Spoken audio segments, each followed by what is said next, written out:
Allez, c'est bon, nous allons poursuivre notre la présentation. Donc,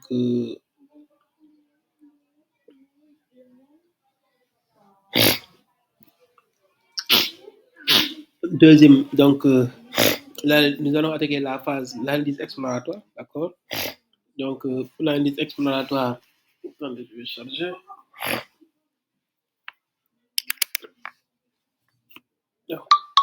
Donc là, nous allons attaquer l'analyse exploratoire. Donc, donc après avoir nettoyé l'ensemble donné, nous pouvons réexécuter, par exemple, là, le point describe. Donc, ouais, si vous le faites, donc vous le faites avant la partie nettoyage, et ainsi de suite, et vous le faites aussi après. Donc là, ça vous donne la possibilité de pouvoir de pouvoir comparer les résultats, et ainsi de suite, d'accord? C'est une analyse comparative, hein, d'accord? Donc voilà, là, pour le premier, il n'a pas pris en compte la date de livraison. Pourquoi? Parce que les deux sont, donc au début, on avait les deux, les deux étaient de, je pense que les deux, on les avait déclarés comme le type, les deux étaient de type chaîne de caractère, hein. C'est ça, c'est ça. Ah, je suis animé. Maintenant, le type, donc pour la date de commande, donc le type c'est date, une date de livraison aussi, le type c'est date. Après, on aura besoin de, donc nous aurons besoin de ces deux-là, hein. Donc pour, par exemple, là, le délai de livraison, le délai. Le délai, donc si nous faisons par exemple la date de livraison moins date de commande, on aura le délai, donc ainsi de suite. Et plus tard, on aura besoin de ce délai-là, parce que c'est possible que ce délai-là ait un impact quelque part, hein, mais on verra ça plus tard. D'accord? Donc là, même chose. Donc pour les ventes, la quantité, les remises, le profit, tout ça, pas de changement. D'accord? À part qu'il a seulement ajouté, d'accord. Donc date de commande, date de livraison, ainsi de suite, d'accord. Donc même chose, là, rien ne change, hein. Donc, donc, un petit rappel, qu'est-ce qu'on avait dit concernant à la suite de l'analyse exploratoire. Donc, le petit récapitulatif, donc, qu'est-ce qu'on avait dit? Donc, on avait parlé d'une grande dispersion une grande dispersion des ventes, nous avons constaté une grande dispersion au niveau une forte dispersion des ventes et des profits, hein. D'accord? Donc, ce qui signifie que, par exemple, là, cette grande dispersion signifie que, par exemple, là, renvoie à quoi? Par exemple, là, quoi? Renvoie à je dirais, des transactions, parce qu'on parle de vente, renvoie à des transactions qui sont hétérogènes, pas homogènes, d'accord? Donc, là, les visuels vont nous permettre d'avoir plus d'informations, plus de compréhension de notre ensemble de données, d'accord? Donc là, d'abord, cette partie, donc là, nous allons visualiser les variables numériques. Pour les variables numériques, donc, vous voyez, là, cette fonction va me permettre, donc, la boucle for, donc, j'utilise la boucle for. Donc là, je crée, les variables numériques sont là, donc, je crée une liste, d'accord? Donc là, je crée,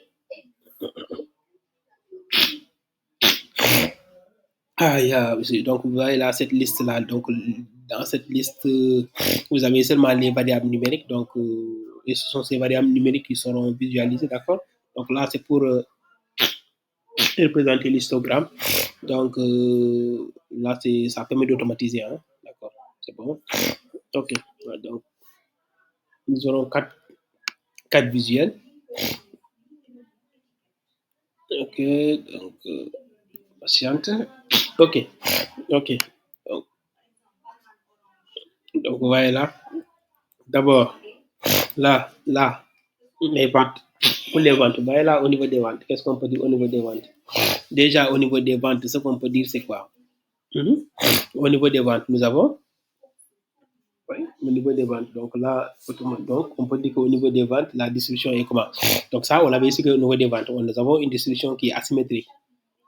D'accord? Donc, donc là, si vous regardez très bien, la majeure partie des ventes sont faibles, d'accord? Mais même mais il y a quelques ventes très élevées qui sont là, des ventes que je qualifierais de ventes extraordinaires. Donc voilà, mais la majeure partie des ventes ne dépassent même pas 5 000 francs. c'est de moins de 3000 francs, moins de 3000. 3000. C'est en dollars ou bien en francs CFA ou bien en euros. Vous voyez là, c'est lecture. Donc ça nous réconforte sur ce qu'on avait dit concernant, par exemple, là, cette partie-là. Donc, si vous vous rappelez très bien, qu'est-ce qu'on avait dit? On avait dit que, par exemple, à partir de là, donc, ouais, une bonne lecture du tableau, donc, hein, donc si vous avez cette facilité de pouvoir lire le tableau, donc là, déjà, vous avez une première compréhension qui sera renforcée par les visuels, d'accord? Donc, déjà, là, avec le tableau, là, on avait dit que les ventes sont hétérogènes. Donc là, d'accord, parce que là, nous avons une distribution. Pourquoi? D'abord, nous avons une distribution qui est asymétrique. Donc, la majeure partie des ventes sont inférieures à 3000. D'accord? Donc, nous avons plus de 75, si vous vous rappelez très bien. Donc, allons voir au niveau des ventes, des 75. Donc là, ouais, toujours la lecture du tableau. Hein? Toujours avec cette lecture du tableau. Voyez là, les ventes. Les ventes sont là. Regardez les 75%. Donc, 75% des ventes sont inférieures à combien? 75% des ventes sont inférieures à 209. Donc, c'est des petites ventes. Donc, la majeure partie des ventes, c'est des petites ventes. D'accord? Sont inférieures à. Donc, c'est des ventes très faibles. D'accord? Donc, ouais, si vous avez cette possibilité-là, si vous, cette facilité de pouvoir lire le tableau, vous comprenez pas. Donc, d'accord? Donc, c'est la même distribution asymétrique que nous avons là au niveau des ventes. Nous retrouvons encore la même chose à quel niveau? La même chose à quel niveau? Donc,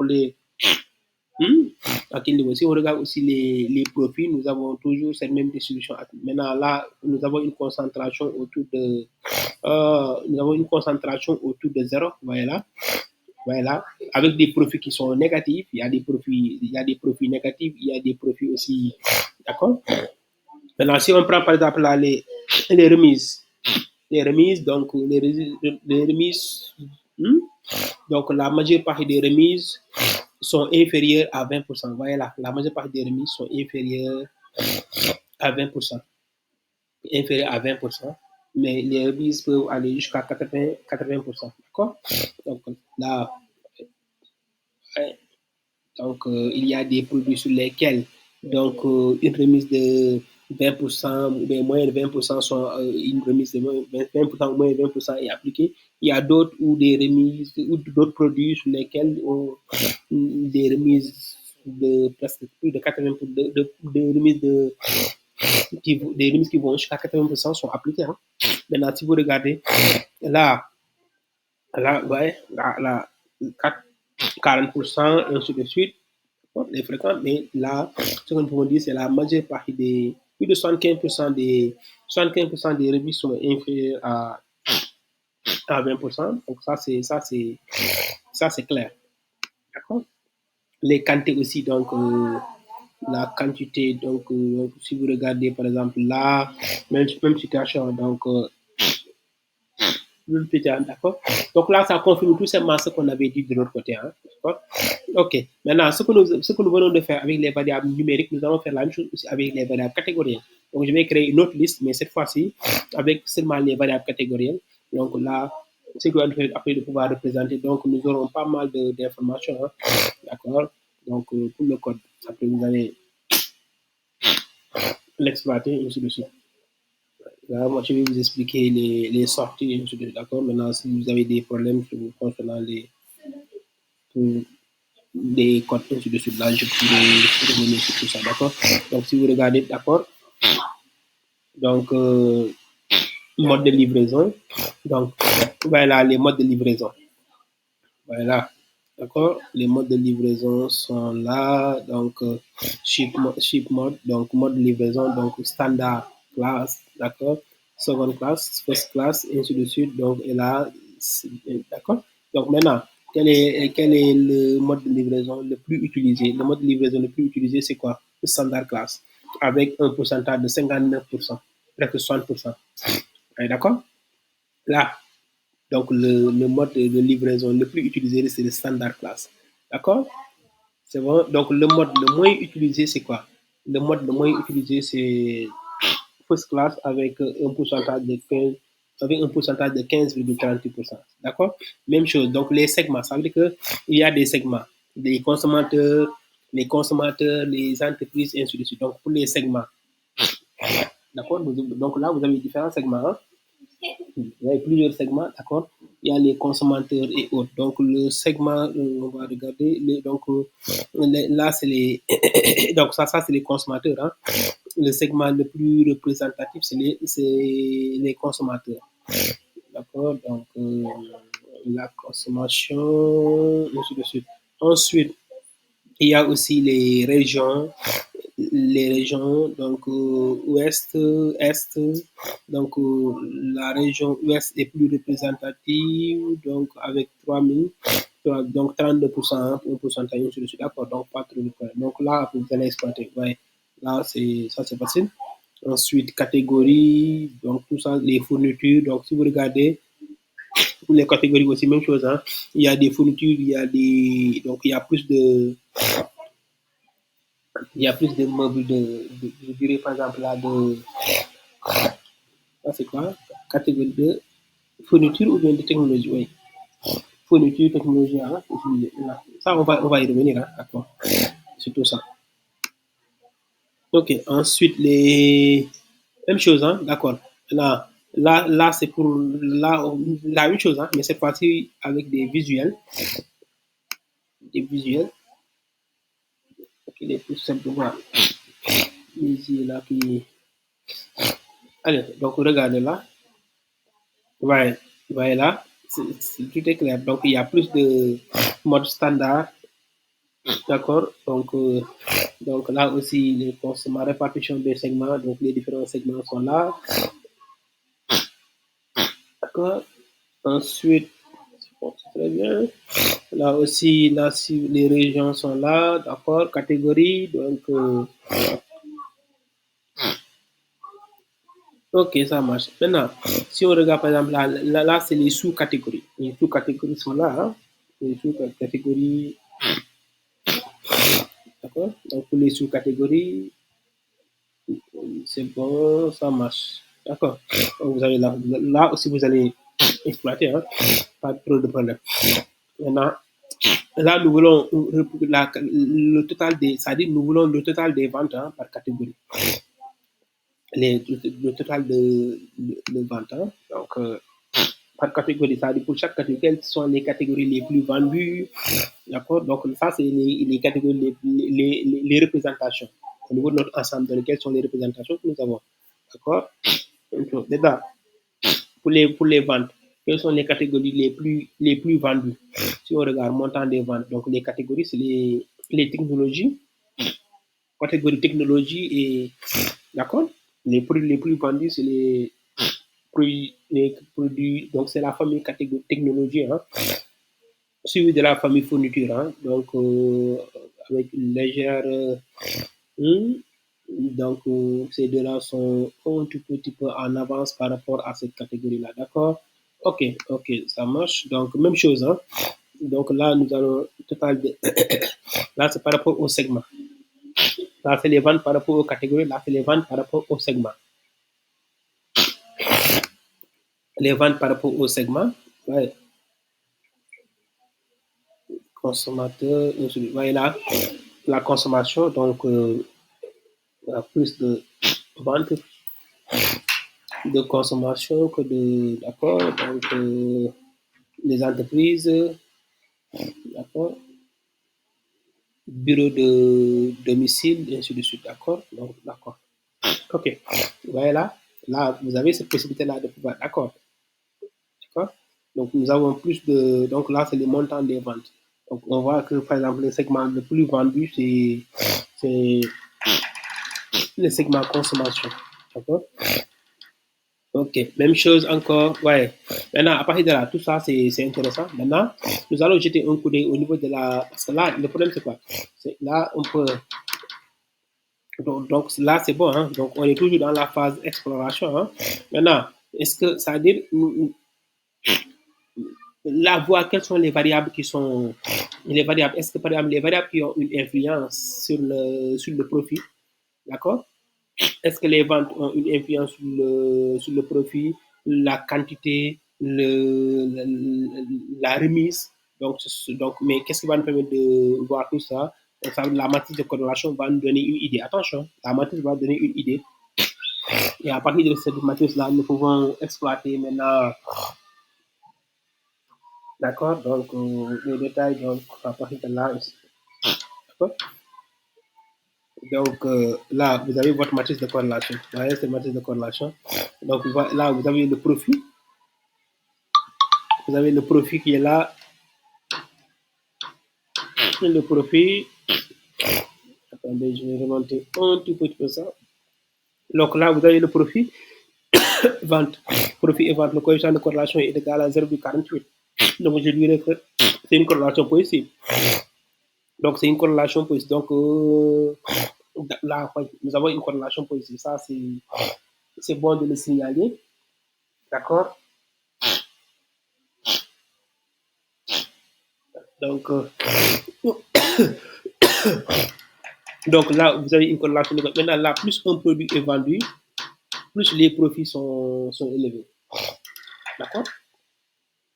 D'accord? Donc, plus un produit est vendu, comme la corrélation est positive, plus un produit est vendu, plus les profits sont élevés. Maintenant, là aussi, il faut toujours tester ces choses-là pour voir si la valeur, mais la méthode de corrélation donne une idée sur les possibilités, hein, les possibilités de combinaison et ainsi de suite, les corrélations possibles. Et à partir de là, l'idéal c'est de tester pour voir, de réaliser des tests pour vérifier si réellement la corrélation constatée là au niveau de cette matrice de corrélation, elle est justifiée ou pas. Elle est statistiquement justifiée ou pas.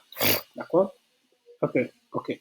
Donc là, on suppose par exemple là, plus un produit est vendu, plus il génère du profit. C'est bon pour ça? Donc là aussi, une corrélation négative entre le profit et les remises. Donc plus le profit est, plus la remise est élevée, plus le profit est faible. Attention. Donc une remise élevée renvoie à un profit faible. Donc plus, plus par exemple la remise accordée est élevée, plus là, le profit généré est faible. C'est bon pour ça? Ouais, donc ça c'est. Il y a aussi d'autres, hein? D'accord? Donc, donc ça veut dire que là, les remises ont vraiment un impact. Hein?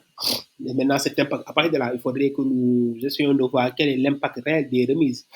Parce que là, on voit que par exemple, là, on a dit plus un produit, plus la remise est élevée, plus par exemple, là, le profit généré par le produit est faible.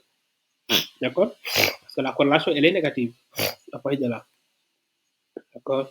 Donc, mais tout ça, on aura le temps de le vérifier et ainsi de suite. D'accord? Donc là aussi, l'impact des réductions. Hein? Donc là, on va jeter un coup d'œil. Donc, ouais. Je vois que par exemple là, déjà là, le visuel, avant même de faire le visuel. Donc déjà là, nous constatons il y a par exemple une corrélation négative entre le profit et quoi? Entre le profit et la remise, la réduction. Maintenant, l'impact, nous allons voir là, ouais, ça se confirme. Vous voyez, cette corrélation négative ici est confirmée. Là, nous avons une corrélation négative. Donc, plus la remise est faible, plus le profit est élevé. Donc, à partir de, vous voyez là, à partir de 40%, au-delà de 40%, on a même des remises qui génèrent des profits négatifs. D'accord? Donc, cela signifie que ça, c'est attention. Il va falloir bien revoir les remises pour éviter, voilà, à partir de là, donc au-delà de 40%, ouais, au-delà de 40%, donc tous les profits, donc tous les produits génèrent des. Donc si on accorde là, une réduction de 40%, au-delà de supérieur égal à 40%, donc là, le profit généré est, donc c'est une perte. Donc le profit généré est négatif, donc là, nous avons une perte. Le produit va. Donc, donc là, nous aurons une perte. Donc, et ça aussi, c'est d'accord. Donc, ça, c'est vraiment revoir. Donc, un profit, c'est-à-dire une réduction supérieure égale à 40% entraîne une perte. généralement, souvent, donc, ça entraîne une perte. Donc, mais ça aussi, on pourra y revenir, d'accord? Ok, après ce cas-là, donc même chose, hein, on peut vérifier l'impact des ventes sur les profits. L'impact des ventes sur les profits. Parce que nous avons dit que de l'autre côté, plus un produit est vendu, plus il génère du profit. D'accord? Ouais, et ça se confirme. Il y a une corrélation positive entre les ventes et le profit. Donc, plus un profit est vendu, plus il génère du profit. Voilà, plus un produit est vendu, plus il génère du profit. Donc là, nous avons une corrélation positive. D'accord? Ouais. Maintenant, ouais. Donc ça veut dire que tout est guidé. Donc, mais bon, ce n'est pas un plan préfabriqué qui est là que vous êtes toujours. Non, tout va dépendre des constats, des observations, des étapes précédentes. D'accord? Donc, à partir l'analyse exploratoire va vous orienter. D'accord? L'analyse exploratoire va vous orienter. Au fur et à mesure que vous allez progresser, donc, ouais, tout est lié. D'accord? Maintenant, si nous répétons aussi la même chose aussi avec l'autre là,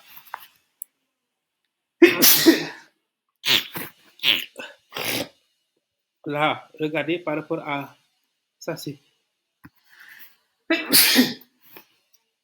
là par rapport à la quantité.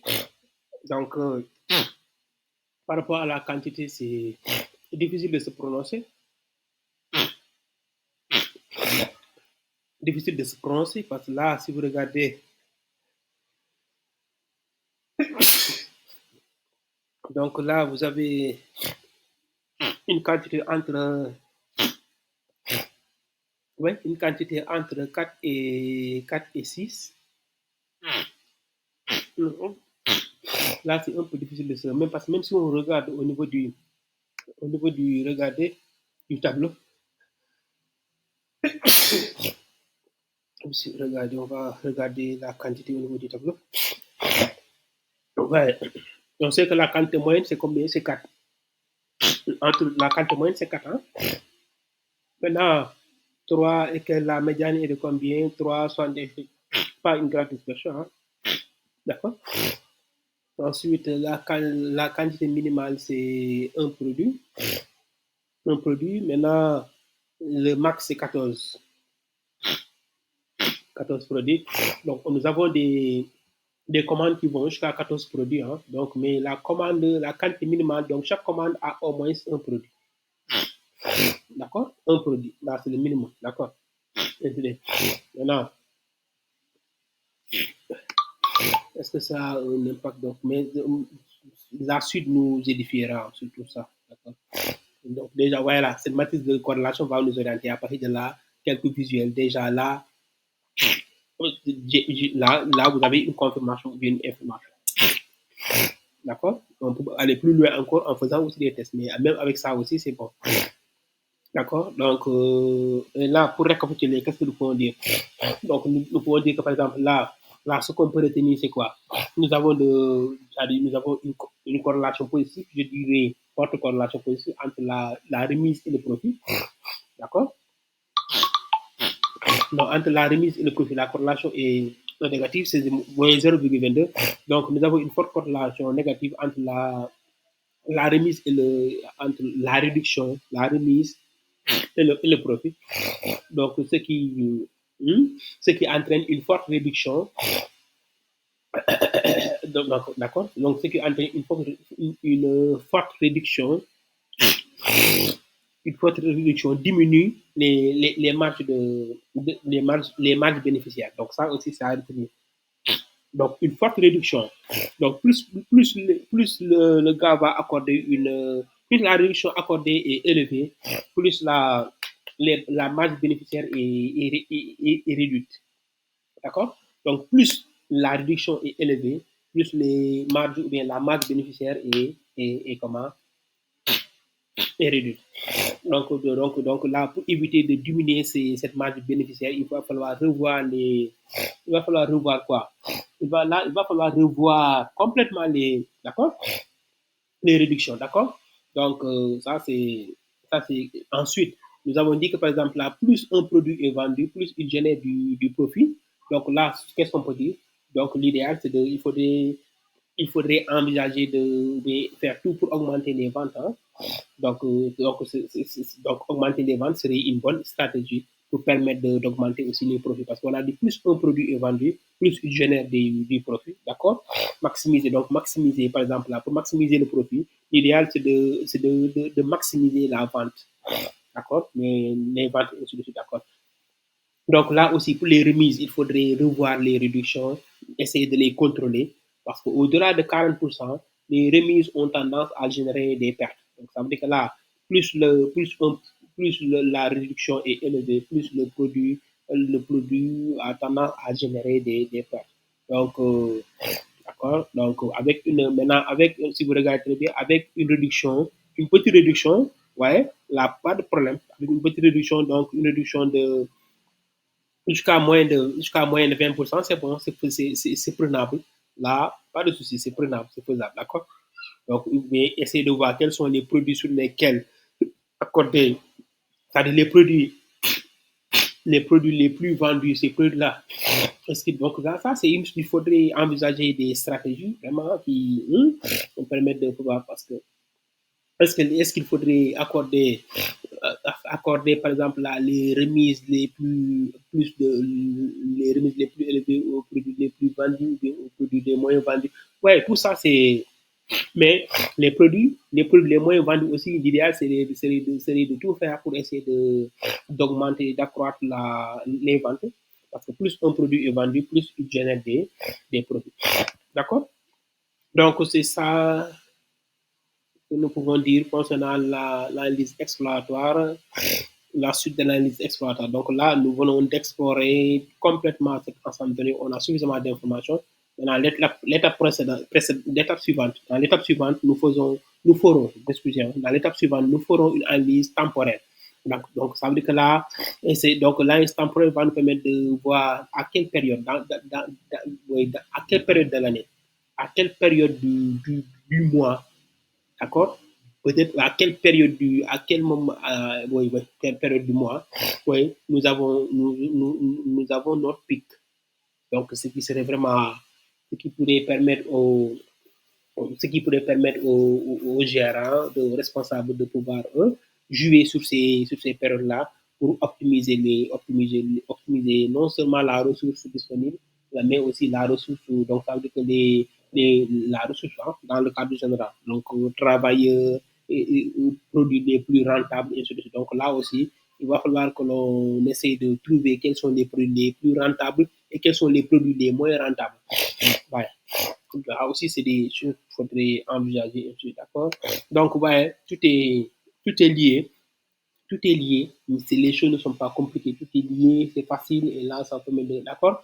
Donc, s'il y a des recommandations à faire, c'est quoi? L'idéal, c'est quoi? Essayer donc d'encourager si c'est possible, d'encourager des achats en gros.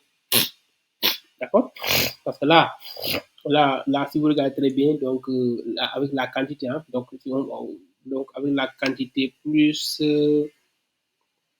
la quantité, voilà, avec l'impact de la quantité, donc voilà, avec la quantité, donc plus la quantité est faible, donc si c'est possible d'encourager les achats en gros, donc ce serait vraiment intéressant. Maintenant, donc là aussi, avec des réductions aussi, doivent peut-être jouer aussi sur les réductions. Hein. D'accord.